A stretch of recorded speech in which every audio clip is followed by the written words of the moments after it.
Radha Vallabh Shri Harivansh. Welcome back to my channel मेरी श्रीजी। तो चलो करते हैं ग्रहण के सूतक होते हैं उनके सूतक के बाद की सेवा। तो सबसे पहले मैंने लगाई झाड़ू और मेरे हस्बैंड बार बार बीच में ये पूछने आ रहे थे कि तुम कितनी देर में ठाकुर जी की सेवा करोगी, क्योंकि उनको बिल्कुल अच्छा नहीं लग रहा था कि ठाकुर जी सुबह से ऐसे ही बैठे हो। तो मैंने फटाफट से अपने कमरे में, मम्मी वाले कमरे में, अपने आंगन में सब में झाड़ू लगाई, क्योंकि कहते हैं ना किसी सूतक के बाद हमें साफ सफाई अच्छे से करनी चाहिए। अब मेरे बच्चे हैं जो पूरा घर बहुत ही फैला देते हैं। फिर फटाफट से मैं मम्मी के कमरे गई, देखो कि बच्चों ने मम्मी का कमरा बहुत ही ज़्यादा फैला रखा था। फिर मैंने मम्मी के कमरे को अच्छे से सामान सेट किया, फटाफट से लगाई झाड़ू। झाड़ू लगाने के बाद फिर मुझे लगाने लगी पोछा, क्योंकि कहते हैं ना सूतक के बाद झाड़ू पोछा करना बहुत ज़रूरी होता है। फिर मैंने अपने पूरे मंदिर वाले कमरे में, किचन में, सब में झाड़ू पोछा किया, अच्छे से साफ सफाई की। तो कमेंट सेक्शन में बताइए कि आप लोगों ने अपने घर पे सूतक के बाद की कैसे सेवा करी। फिर मैं सोचती हूँ कि चलो कोई बात नहीं, ठाकुर जी की पोशाक भी निकाल के रख जाती हूँ। फिर मैं फटाफट से झाड़ू पोछा कंप्लीट करने के बाद फिर मैं सोचूँगी चलो पहले झाड़ू पोछा कंप्लीट करते हैं, फिर उसके बाद ही पोशाक निकालूंगी। फिर मैं पोछा रख के आई, फिर मैंने बिछाया पायदान, क्योंकि मैं मंदिर वाले कमरे में पायदान जरूर रखती हूँ। मंदिर वाले कमरे में नहीं, ऑलमोस्ट मैं सभी कमरों में पायदान रखती हूँ। फिर मैं फटाफट से जाती हूँ अपने किचन में, मैंने करी किचन की सफाई। फिर किचन की सफाई करने के बाद मैं डिनर में बना रही थी छोले भटूरे। फिर मैंने फटाफट से छोले उबालने रख दिए। मैंने कहा जब तक मैं नहा के आऊँगी ये कंप्लीट हो जाएंगे। और मैं छोले में प्याज नहीं डालती, इसीलिए मैंने टमाटर रखे थे। फिर मैंने फटाफट से टमाटर को ग्राइंड किया। फिर मैं चली गई ठाकुर जी की पोशाक निकालने।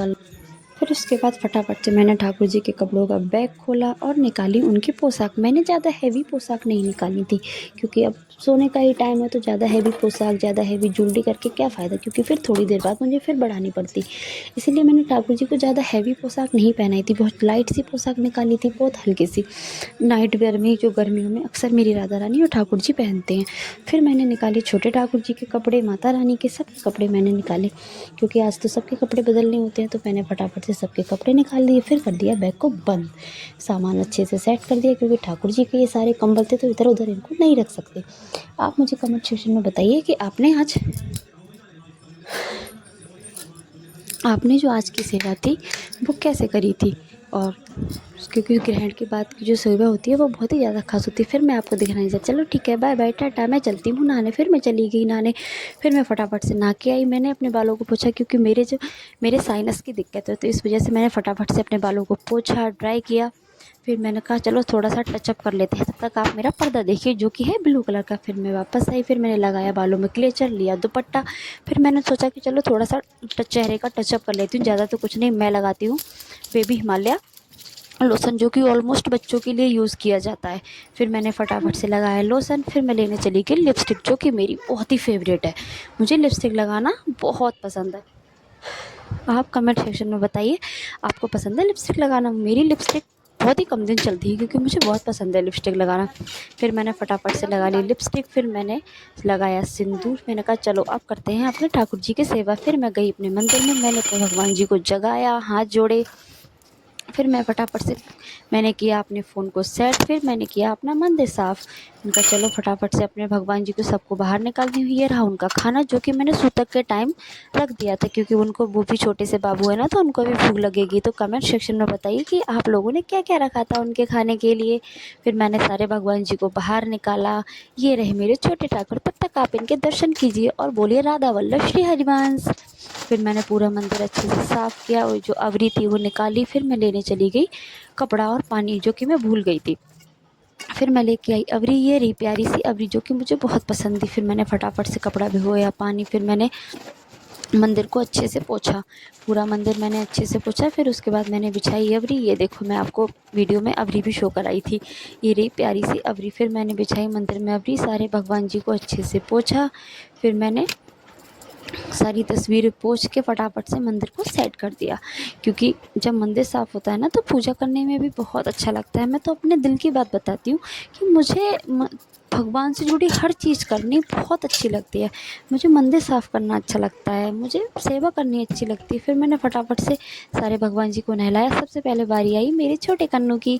फिर मैंने अपने छोटे कन्नू को गर्म पानी से नहलाया, क्योंकि भाई 7 बज गए थे, तो जाहिर सी बात है ठंड लगती है उन्हें भी। वैसे तो मैं अब थोड़ा सा नॉर्मल पानी यूज़ करने लगी हूँ, लेकिन मैंने लिया थोड़ा सा गर्म पानी। फिर मैंने पहनाए अपने ठाकुर जी को नाइट ड्रेस। उनको भी मैंने बहुत ही हल्के से कपड़े पहनाए थे, नाइट सूट पहना दिया था। मैंने कहा अब थोड़ी देर बाद सोएंगे, तो मैंने ज़्यादा श्रृंगार नहीं किया था। फिर मैंने पूरा मंदिर सेट करने के बाद फिर आती है मेरी माता रानी की बारी। मेरी माता रानी जो है वो बड़ी मुश्किल से बैठती हैं, पूरी अवरी फाड़ देती हैं। फिर मैंने ऊपर से, जो मेरा ऊपर का फ्लोर है मंदिर का, उस पे से मैंने सारे भगवान जी को नीचे उतारा। फिर मैंने कैमरे को अच्छे से सेट किया। फिर मैंने काटी अवरी। जो ऊपर का मंदिर का शेप है ना, वो थोड़ा ओवल शेप का है, तो उस शेप में मुझे अवरी काटनी पड़ती है। फिर मैंने फटाफट से काट ली अवरी। फिर मैं आपको दिखाती हूँ कि मैंने अवरी कैसे बिछाई थी। बोली मेरी माता रानी, तो ज़ोर से बोलो जय माता दी। फिर मैंने अवरी बिछाई, ये जो एक्स्ट्रा थी उसको मैंने कट कर दिया।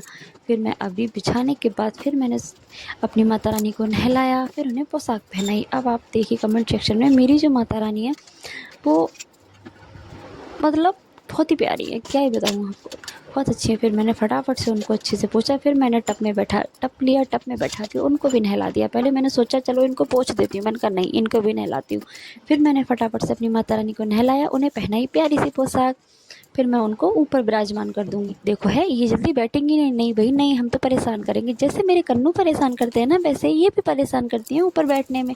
फिर मैंने कहा चलो कोई बात नहीं, लेकिन फिर भी उन्होंने मेरी लाज रखी। इस बार अवरी नहीं फाड़ी, वरना ऑलमोस्ट वो हर बार अवरी फाड़ ही देती हैं बैठने में। ये रहा मेरा मंदिर का फाइनल लुक। तो कमेंट सेक्शन में बताइए कि आपको मेरे मंदिर का फाइनल लुक कैसा लगा। मुझे तो बहुत ही प्यारा लग रहा था। अवरी खिल रही है ना, एकदम अलग ही लग रही है, मुझे बहुत ही पसंद आई थी ये अवरी। तो चलो फिर आती है हमारे कन्नू की बारी। ज़ोर से बोलो राधा वल्लभ श्री हरिवंश। फिर मैंने जगाया अपने कन्नू को, कन्नू के आगे से उठाया उनके भोग का सामान।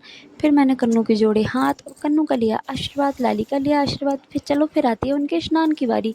फिर मैं फटाफट से अपना सेटअप बना लेती हूँ कि मुझे कैसे बैठना है। फिर मैंने फटाफट से उतारे कन्नू के कपड़े। मुझे बिल्कुल बहुत ही अच्छा लग रहा था कि भई फटाफट से मैं अपने कन्नू को नहलाऊँगी, उन्हें खाना खिलाऊँगी। खाना तो मैंने सुबह भी खिलाया था, मैंने दृष्टि भोग लगाया था, लेकिन दृष्टि भोग से इतना सैटिस्फैक्शन नहीं मिलता है। तो आप कमेंट सेक्शन में बताइए कि आपको क्या दृष्टि भोग में सैटिस्फैक्शन मेरी तरह मिलता है या नहीं मिलता है? मुझे तो बिल्कुल नहीं मिलता। फिर मैंने फटाफट से कन्नू को पोंछ दिया, इत्र की करी मालिश, क्योंकि इत्र की मालिश तो बहुत ही ज़रूरी है, क्योंकि अब मेरी तबीयत थोड़ी ठीक हुई है। तो मैंने कहा चलो मम्मी मैं ही से इनकी सेवा कर देती हूँ। और मुझे इनकी सेवा किए बिना बिल्कुल अच्छा नहीं लगता है, एक अधूरापन सा लगता है अपनी ज़िंदगी में, क्योंकि मेरी ज़िंदगी में अगर ये है तो सब कुछ है, और ये नहीं तो कुछ भी नहीं। तो मैंने फटाफट से अपने कन्नू को तैयार किया और पर कन्नू को किया थोड़ा सा प्यार। फिर मैंने कन्नू को पहनाया उनका फेवरेट ओम। ओम पहनाने के बाद फिर पहनाई मैंने वैजंती माला। मैंने तुलसी माला नहीं पहनाई थी, मैंने कहा चलो थोड़ी देर के लिए तो बात है। फिर मैंने कन्नू को फटाफट से, जो उनका बेड पे बेडशीट बिछ रही थी वो मैंने हटा दी, क्योंकि वो भी तो सूतक की हो गई थी। फिर मैंने उठाया लाली को। लाली को उठाने के बाद फिर मैंने लाली की उतारी पोशाक। लाली को गोद में लेके बड़ा सुकून मिल रहा था। मैंने कहा मेरी बेचारी पूरे दिन से ऐसे ही बैठी है, ना कुछ खाया है ना कुछ खाया था, ऐसे मैंने रख दिया था खाने के लिए काफ़ी सारा, लेकिन दिल को तसल्ली कहाँ मिलती है। फिर मैंने फटाफट से लाली को नहलाया, ये पहनाई बेबी फ्रॉक पिंक कलर की, जो कि मुझे बहुत पसंद है। आप कमेंट सेक्शन में बताइए आपको ये फ्रॉक अच्छी लगी। फिर मैंने पहनाया लाली को मंगलसूत्र और चेहरे पे लगाया इत्र। अब हम इनके लोशन तो लगा नहीं सकते, इसीलिए मैंने लगाया इत्र। ये देखो ज़ोर से बोलो राधे राधे। फिर मैंने इनकी पोशाक को अच्छे से सेट किया, फैला दिया। ये छोटी सी पोशाक है लेकिन फैल अच्छे से जाती है। फिर मैंने अच्छे से लाली की पोशाक को फैला दिया। आप मुझे कमेंट सेक्शन में बताइए कि आपने आज की सेवा कैसे करी थी, क्योंकि जो सूतक की सेवा होती है वो थोड़ी सी अलग होती है। फिर मैंने फटाफट से ये फूल लगाया बालों में। मैंने कहा ज़्यादा कुछ तो नहीं, चलो ये एक लाल कलर का फूल लगा देती हूँ, लेकिन राधा रानी जल्दी इसको पहन नहीं रही थी, बार बार उसको घेर दे रही थी। फिर मैंने कहा नहीं, अगर तुम ज़िद्दी हो तो मैं भी बहुत ज़िद्दी हूँ, मैं भी तुम्हें पहना के ही रहूँगी। फिर मैंने फटाफट से उसको पिन में टच कर दिया। फिर आके एंड में आके उन्होंने रोक लिया। फिर मैं भूल गई थी कन्नू को बाल बाल पहनाना, और उधर राधा रानी दिखा रही थी नखरे, उन्होंने बार बार से उस फूल को घेर दे रही थी, और मैं बार बार उठा के राधा रानी के बालों में लगा रही थी। लेकिन देखो मैंने कन्नू को बाल नहीं पहनाए, मैं भूल गई थी कन्नू को बाल पहनाना। मैं राधा रानी को ये सजाने में लगी थी, कन्नू पे तो मेरा ध्यान ही नहीं गया। मैं आपको शो भी कराती हूँ, ये देखो कितनी प्यारी लग रही है। कन्नू को मैंने बाल नहीं पहनाए, ये रही मैं भी कितनी प्यारी लग रही हूँ ना। तो कमेंट सेक्शन में बताइए कि हम तीनों ही बहुत प्यारे लग रहे थे ना। फिर मुझे याद आया लो कन्नू बंसी। फिर मुझे याद आया अरे मैंने कन्नू के बाल ही नहीं पहनाए। फिर मैंने पहना दिए कन्नू के बाल। अब ये रहे मेरे दोनों छोटे से लाला और लाली। चलो अब करते हैं दीपक। अब आती है पूजा की बारी। फिर मैंने फटाफट से बनाई दो बाती, और हमारे यहाँ दो बाती जलती है, वो आपको मैंने ब्लॉग में बता चुकी हूँ कि मेरे यहाँ पे दो बाती क्यों जलती हैं। चलो इस ब्लॉग में भी बता देती हूँ। हमारे यहाँ एक सती मैया की जलती है और एक नॉर्मल जो होती है वो जलती है। फिर मैंने फटाफट से घी को थोड़ा हिलाया, क्योंकि थोड़ा ठंडा मौसम था तो घी वैसे हो गया था। फिर मैंने फटाफट से जलाया दीपक। फिर मैंने दीपक जलाने के बाद मुझे अंदर ही अंदर इतनी खुशी हो रही थी कि मेरे पूरे घर में धूप बत्ती का जो धुआं है वो फैलेगा, क्योंकि मुझे धूप बत्ती का धुआं बहुत अच्छा लगता है, धूप बत्ती लगाना भी बहुत अच्छा लगता है। फिर मैंने फटाफट से दीपक जलाया। दीपक जलाने के बाद मैं पूजा की वीडियो नहीं दिखाती हूँ, फिर मैंने फटाफट से लगा दी धूप बत्ती। अब मैं करूँगी जब पूजा तो फिर मैं वीडियो बंद कर दूँगी। अब मैं तो सिर्फ़ आपको ये दिखा रही थी इसमें कि मैंने दीपक जलाया। दीपक जलाने के बाद मैं करूँगी कन्नू की पूजा। कन्नू की पूजा आपको दिखाऊँगी कि मैं कन्नू की पूजा करने के बाद मंदिर में जो पूजा करूँगी वो वीडियो में कम शो होगी। फिर मैंने फटाफट से धूप बत्ती जला दी। फिर मैं आपको करूँगी टाटा बाय बाय। वो भी थोड़ी-सी देर के लिए, क्यों? क्योंकि मैं करूँगी थोड़ी-सी पूजा। तो आप मेरी थोड़ी-सी पूजा के बाद भी आप ब्लॉग में बने रहिए, पूरा ब्लॉग देखिए। चलो बाय बाय। फिर मैंने कर ली पूजा, फिर आती है कन्नू की बारी। फिर मैंने कन्नू के लिए गाई एक आरती। अब आप आरती सुनो।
आरती हो गई थी मेरी कंप्लीट। ये रहे मेरे कन्नू, मैंने रख दिया था दीपक मंदिर में। ये देखो, जोर से बोलो राधा वल्लभ श्री हरिवंश। कमेंट सेक्शन में बताइए कि आपको मेरा ब्लॉग कैसा लगा। मेरे चैनल को लाइक करें, शेयर करें, सब्सक्राइब करें, ज़्यादा से ज़्यादा कमेंट करें। हैप्पी होली। अपना ध्यान रखें। Happy and safe Holi. Bye bye. Take care.